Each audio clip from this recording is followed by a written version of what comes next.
Sue Kedgley. Thank you, Mr Speaker.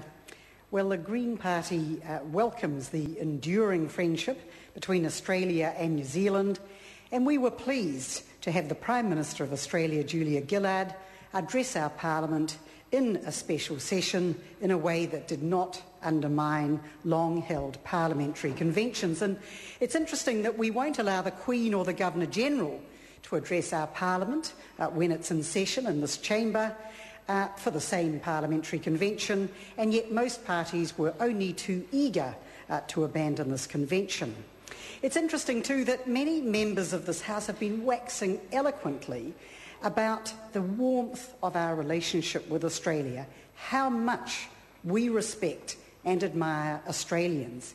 Yet in this same chamber, our co-leader, Dr Russell Norman, is subject to constant abuse by many members of this House, particularly on that side, simply because he is Australian.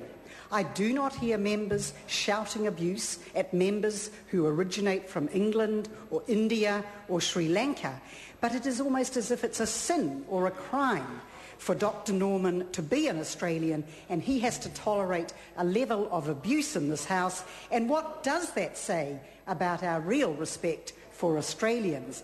I learned from the Prime Minister of Australia that one of our foremost Prime Ministers, Michael Joseph Savage, was an Australian, and I wonder if he too was subject to similar abuse for the crime of being an Australian. Now, the Green Party strongly supports building closer relations with our kith and kin across the Tasman. I doubt that any politicians in this House have closer relations than we do with Green MPs in Australia. We have joint sessions, we make joint submissions to Food Standards Australia, New Zealand.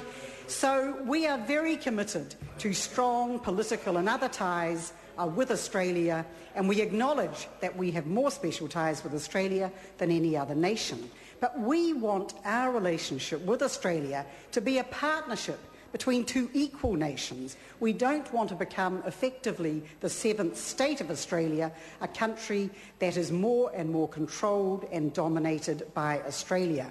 Already most of our banks and many of our key institutions are owned by Australian businesses, and the agreement today will, for further investment liberalisation, will speed this up. Lifting the threshold in Australian foreign investment without any regulatory approval or scrutiny from our Overseas Investment Office will simply mean that more and more of our companies, and of course any future assets that the national government will put up for sale, will end up in Australian ownership, and the government's pledge that New Zealand investors will get the first crack at buying shares in any future sell-off of state-owned assets is simply a hollow pledge, pure spin really, because everyone knows that there's no way of preventing those shares from being sold offshore after a certain date.